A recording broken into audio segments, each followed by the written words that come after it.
The Inheritance. It was overcast. A gray gloom covered the town of Hope's End, which was typical for a December evening. But what was stirring inside the Haynes house was of no comparison to the frigid gray clouds that swirled in the low-set sky.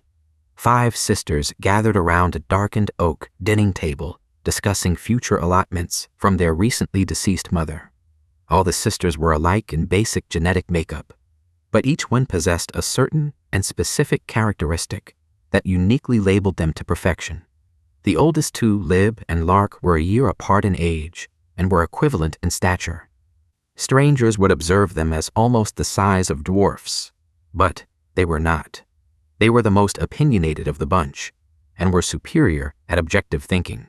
The youngest 2, Sarah and Bab, were also a year apart in age, but were 6 years younger than the second oldest sister. They were also equal in stature, with fair skin and average height. Sarah and Bab typically took the high road in major discussions. After a lifetime of arguing with Lib and Lark, it just made things easier, and Mother Haynes appreciated that about them. Then, there was the middle sister Wall, 3 years younger than the second oldest sister, and 3 years older than the first youngest. Wall was a brutish, spindle-haired woman, always in the middle, and when it came to her sisters, she always carried an axe to grind. The axe she held was used to look out for number 1, herself, and Mother Haynes did not appreciate that about her. Lib walked in from the family kitchen, the very kitchen in the very house that all the Haynes sisters grew up in and eventually left to forge lives of their own. Lib quietly sat down a tray which had a large decanter and 5 glasses on it. "How about some Christmas music?" Lark said in the silence of the dining room. "Sure, why not?" Bab chimed in. "As long as it's not Bing." Wall leaned back in her chair and grinned. The wrinkles on her aged face crinkled at the edges of her eyes. "What's wrong with Bing?" Lark said, darting a glare at Wall. "Bing reminds me of Mother." "That's why I don't want to hear it, okay? You know what? Just pour me a glass so we can get this over with." Just as Lib began to pour from the decanter, Lark stood up and headed over to the record player, which sat on an old, faded brown ragtime piano. After the needle drop, an orchestra softly filled the house, and a deep baritone voice crooned the lyrics to White Christmas. "I told you, no Bing," Wall said powerlessly. "Get over it," Lark said, smiling as she sat back down at the table. Wall was seething inside, and she grabbed her newly filled glass. "No, not yet," Lib said. Wall immediately released the glass from her grip. I'm sorry. I don't know what I was thinking." "You know what, Wall? We have been waiting for this day for how many years?" "Well, let's see. 4, 5. Wall began to count sarcastically. "I'm not literally asking you for a number. I'm just trying to illustrate a point," Lib said. "You're right. I'm sorry." Wall relented. "Now that Mother has finally passed on, well, it's our turn to accept the inheritance." As Lib spoke, she handed out the glasses to each of the other sisters. Sarah watched quietly as the sisters interacted with each other. She looked over to the fireplace mantel and gazed at a painted portrait of Mother Haynes that was painted at the apex of her youth. It brought immediate peace to Sarah's heart. In the portrait, Mother Haynes wore a flowing blue dress, and she held a small, glowing crystal orb with her hands. Upon looking at the painting, feelings of a youthful happiness filled the internal soul of the gazer. Sarah smiled and brought her attention back to her sisters. Lib remained standing and pulled a sachet made of ornate folded paper out of her pocket and placed it on the table. One by one, each of the sisters stood up. They looked around at each other's faces and searched into the light of each other's eyes. "Everyone grab hands," Lib said quietly. They held hands and formed a circle of 5 around the thick, wooded dining room table with their eyes shut. Lib, we gather in a circle of 5. Lark, power and youth wait for none. Wall, fill my hearted soul with time. Bab, the all-seeing eye is one. Sarah, the all-seeing eye is one. A breeze of spirit rushed through the house in a torrent, and the house shook for a moment. A lifetime of trinkets and collectibles that were placed in cabinets rattled to silence. They opened their eyes and released their gripping hands. It's starting, Bab announced in the silence of the air. Yes, it has, Lib said as she picked up the folded paper sachet from the table. Now I will circle and pour into your glasses. Lib unfolded the sachet and poured a fine powder from the sachet into her glass. The powder fizzled and turned blue. Lib walked around the table and filled the glasses of the other 4 sisters. The powder was poured from the sachet and fizzled in each glass with effervescent bubbles, and each glass settled with a different color from the others. Looks like our fated pact has chosen us different paths, Lark said with a smile. Red is my lucky color. There's no such thing as a lucky color, Bab said with a smile as she watched the liquid in her glass turn green. Where would that leave Wall? Wall was frowning while she played with her glass on the tabletop. Her wrinkled lips turned to a smile when she came to the sudden realization that black wasn't such a bad color. Sarah waited patiently as her glass frothed to a light yellow. All right, we can leave the table now. Lark and I will get the orb. Lib was smiling and meandered around the table holding her glass. Everyone gather around the Christmas tree and have a toast. Lib and Lark left the dining room area and walked upstairs to Mother Haynes's bedroom. Bab, Wall, and Sarah walked into the living room, which was 2 steps lower than the rest of the house. The tree was set up just as it was when they were kids. The tree looked just like a real Douglas fir and stood 12 feet tall. The pink and white lights accented the white, powdery fake snow that was loosely holding on to the realistic-looking branches and needles. Sarah sat down first on a small, yellow couch and leaned back against the soft, used cushions. She listened to Bing belt out Silent Night while she daydreamed of Christmases from the past. Wall sat down hard and begrudgingly. She sat on a different couch adjacent to Sarah, and she grimaced at her with disdain. I don't know how you can stand this music, Wall said. Sarah smiled and didn't reply. Bab was standing inches from the tree, admiring the familiar ornaments that hung from the branches in their perfect spots. Leave Sarah alone. She can like whatever she wants to. Just because you're old and crotchety does mean she has to be. Wall stood up, holding her untouched glass of black liquid. I just turned 48, and you're calling me old. That's true, but you look like you're 68, Bab replied with an assured confidence and a grin. You're lucky I don't walk over there and hit you in the face, Wall barked out. I dare you, Bab said, standing tall. Sarah smiled as she watched. Lib and Lark walked down into the family room area, chatting under their breath. Lark held a small wood box and sat it on a small coffee table that was directly in front of Sarah and Wall. Sarah, go ahead and expose the orb to the light, Lib said, gesturing with her hand. Sarah took hold of the box, not lifting it from the table, and unclasped a latch. She opened the lid slowly, and the orb was inside, nestled in white satin. Okay, let's make a toast to Mother Haynes. We all need to say something. I will go first. Everyone hold up your glasses. Lib. Mother Haynes, thank you for your persistence. Lark. Mother Haynes, thank you for your secrets. Wall. Mother Haynes, thank you for your treasure. Bab. Mother Haynes, thank you for your wisdom. Sarah. Mother Haynes, thank you for your love. All the sisters took a lingering glance at their glasses with the colored liquid and drank them down empty. Here, hand me your glasses. Lib walked to each sister and grabbed their glasses, then proceeded to take them to the kitchen. You know that didn't actually taste that bad. I thought it was going to be disgusting. Lark blurted out. I think it might be going straight to my head. Lib walked back down into the family room area. How does everyone feel?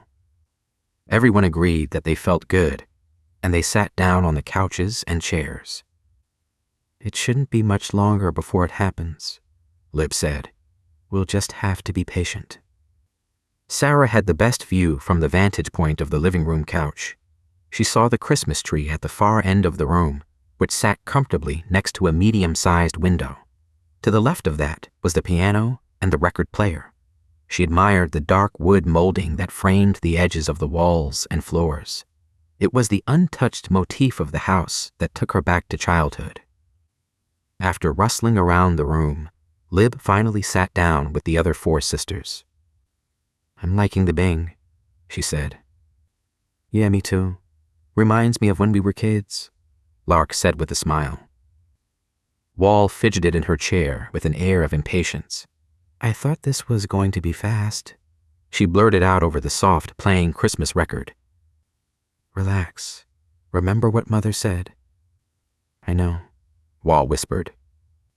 The time it takes to take a breath is time's way of showing death, all the sisters repeated in unison. Well, I, for one, am happy we are here together, Lark said jovially. Lark, Bab pointed. What? Your nose, Bab said as she stood up. Lark touched her finger to nose and felt a warm wetness. She looked at her finger, and it was a swab of thin, viscous blood. What does this mean? Lark asked her sisters. I don't know, Lib said as she pulled out a handkerchief from her pocket and handed it to Lark. Thank you, Lark said with a smile. Wall rolled her eyes and stood up. Do we really need to do this? I'll just take the money, you know, the cash, and you guys can take all the rest. I don't think so. It doesn't work that way. Mother has to decide. Bab chided back. I want the collectibles, but it's Mother's decision. Wall walked up to Bab with an aggressive demeanor. I'm older than you, so I should get more of a say. Wall jabbed a stiff index finger into Bab's chest. Hey, you guys stop it, Lib said. I'm the oldest here, and nothing is happening without my concession. You think you're so smart, Wall said. I'm smarter than you. You can barely read. Lib smiled condescendingly. That's really nice. You know I have a learning disability. Exactly. Bab held her hand up. Everyone calm down. Everyone will get a piece of the pie. Lark, are you okay? Is your nose still bleeding? Yeah, I'm fine, she replied. Okay then, everyone. Let's sit back down and relax. Sarah felt a nervousness well up in her gut, pangs that twisted inside. She could feel the black of her eyes begin to dilate without notice. The voice of Mother Haynes spoke in her mind's eye, and as Mother Haynes spoke, Sarah lost her sensory of the other sisters. They were talking, and it was silenced to Sarah's ears. Sarah, my sweet dear, Mother Haynes whispered. Yes, Mother? Sarah whispered under her breath. Go to the room, Mother's voice whispered, and faded away. Sarah, are you okay? Lib said. The other sisters quieted and turned their attention to Sarah. Yeah, I'm fine, Sarah replied, keeping Mother's words a secret. As if we would even know, Wall remarked. You haven't said a word all night. Leave her alone, Wall, Lark said sternly, while simultaneously dabbing her nose. Lib stood up and felt her nose drip, and she instantly saw it was blood. The blood began to pour in a steady stream. Lib, you're bleeding, Bab said. Now it's you. I know. Lib grabbed her nose with her bare hands and pinched the nostrils. Thin streams of crimson trickled down her forearms, and dripped from her left elbow to the floor. Sarah hopped up from the couch and rushed across the living room toward the kitchen. Suddenly, Lib froze. Her bloodied face became stoic, her head cocked back, and her arms stretched out. A glow illuminated in the living room and casted 5 silhouettes of the sisters on the living room walls. The orb. Bab pointed. The orb, which was still nestled in its case on the coffee table, was lustrously luminous and brightened softly in ascending timed intervals. "What is it doing?" Lark asked as the light of the orb slowly lit up her face and dimmed. "I don't know," Bab said. Without notice, Lib began to rise off of the hard wood flooring. Her arms were stretched out while her shadow arose on the wall, and it looked like a rising crucifix.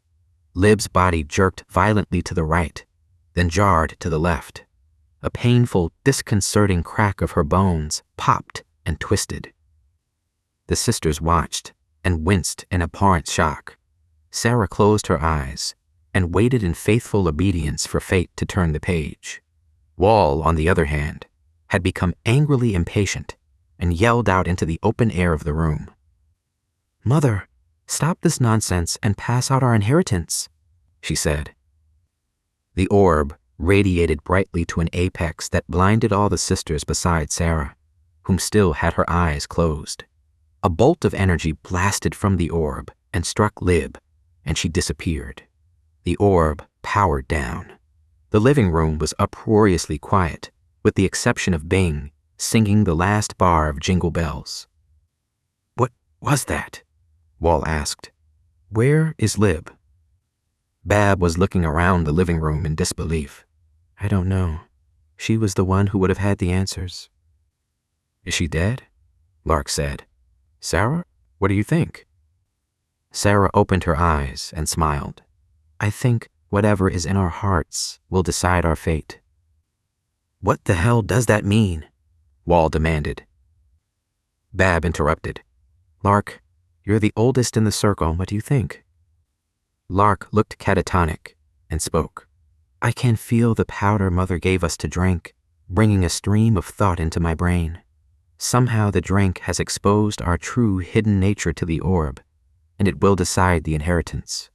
That is why Mother didn't leave a will. She wanted the purest of us to be fated to the orb, so its power will stand strong in the trials to come." Wall felt nervous and leaned forward with her hands on her knees. Blood began to drop from her nose. "Shit," she cried out. "Wall, it's going to be okay," Bab said assuredly. "I just wanted the cash, nothing else.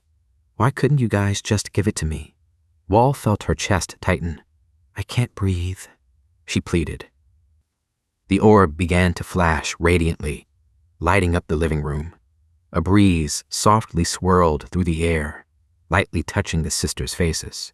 Wall desperately gasped with her eyes and mouth widened. Then she froze in her place. "Looks like Wall is next," Bab announced with a slight tone of satisfaction in her voice.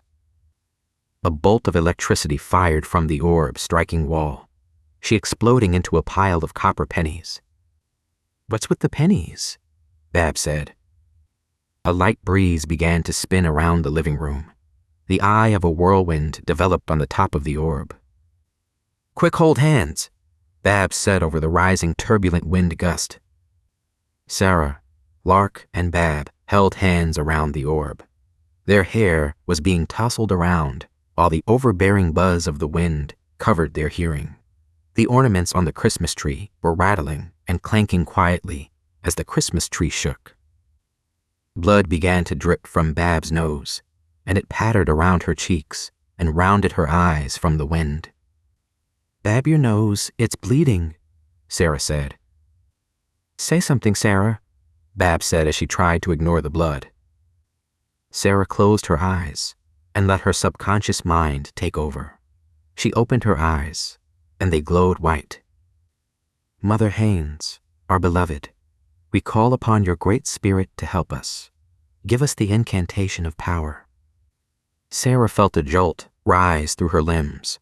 It went through her hand and through Bab and Lark. "The time it takes to take a breath is time's way of showing death," Sarah said. "The time it takes to take a breath is time's way of showing death."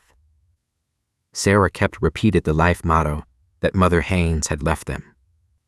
An inundation of blood was pouring out of Bab's nose.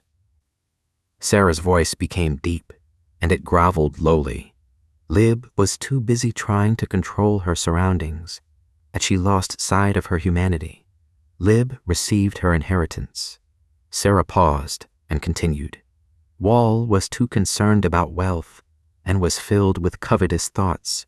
She too lost her humanity. She in turn received her inheritance. The blood from Bab's nose stopped. Her body and face started to gain a gaunt appearance. Her eyes were open, and fear welled up in her eyes. Her teeth and gums showed openly as the thin skin on her face shrunk. She completely dried out in seconds and bursted into powder. Sarah spoke. Bab was concerned with information and knowledge that she became pious and also lost her humanity. She has received her inheritance. Sarah reached for Lark's hands, and Lark did not comply.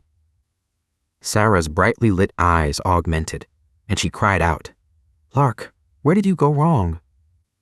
Lark's innocent smile and demeanor turned diabolical, from pleasant to disturbing. She smiled ear to ear, and her eyes were squinted.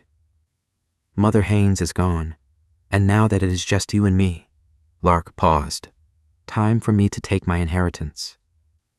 Lark lunged at Sarah and grabbed her throat. The music of Bing's singing Little Drummer Boy lightly broke through the haze of the wind. Sarah did not resist Lark. Lark squeezed Sarah's neck with all her might. Sarah stood still and didn't move. Her glowing white eyes stared at Lark and could see the evil of her soul that dwelled deep in hibernation. "Lark!" Sarah's voice emitted a vibration that blew Lark into the air and across the living room. She hit square on the tree, and it toppled to the ground. Sarah walked slowly toward Lark, keeping her eyes locked on her older sister. She pointed to her direction.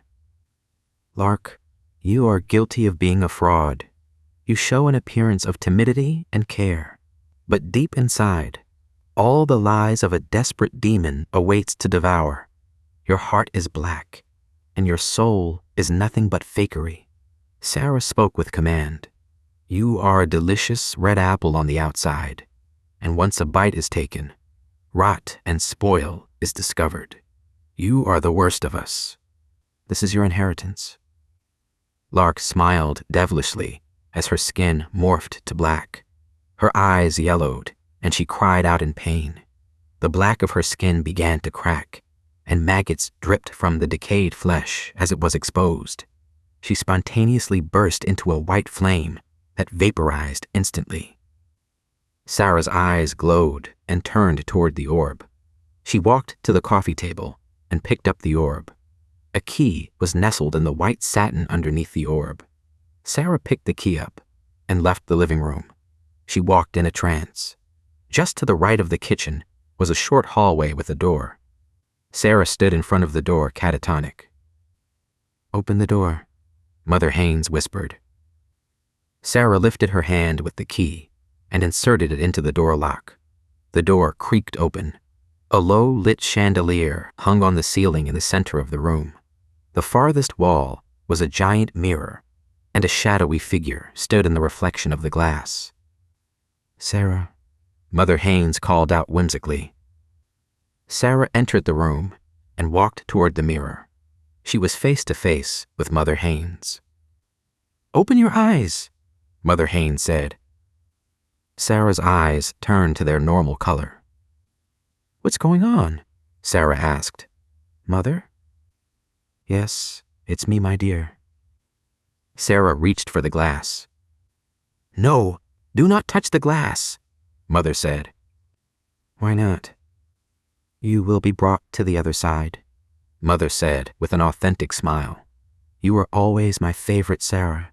I loved all my girls in my own way, but I knew you were the one since the day you were born.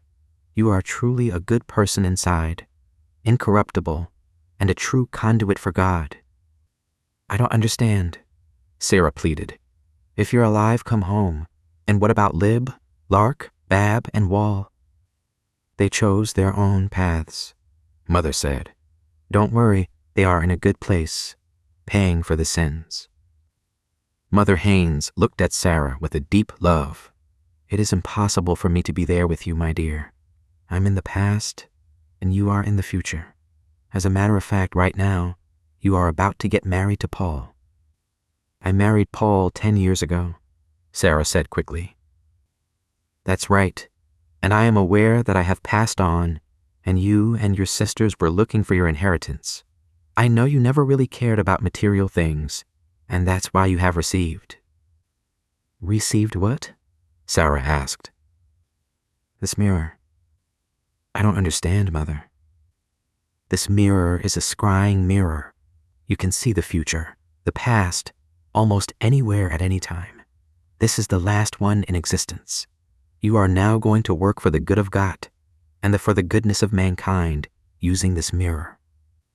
Sarah looked into Mother's eyes, and tears began to well up. Don't you worry, sweetie. We've got 10 years to talk. I'll back each day and I'll explain. But for now, I've got to make your wedding. Mother Haynes went to walk away. Oh yeah, make sure you clean up the mess in the living room. You know how I am about messes. I love you. Sarah watched Mother Haynes leave the room through the reflection, and Sarah looked at herself in the mirror. The image of herself evaporated. She walked out of the room physically and emotionally drained. She lifted the Christmas tree off the ground and repositioned it. She spent the next 3 hours cleaning up the mess that was strewn around. Paul should be here any minute, she said to herself. She walked past the record player and stopped. She stooped down and flipped the record over and turned it back on. The orchestral music played and Bing crooned as she walked into the kitchen. A small mirror that hung from the Christmas tree gleamed with a sparkle, and Mother Haynes smiled in the reflection, looking out into the living room.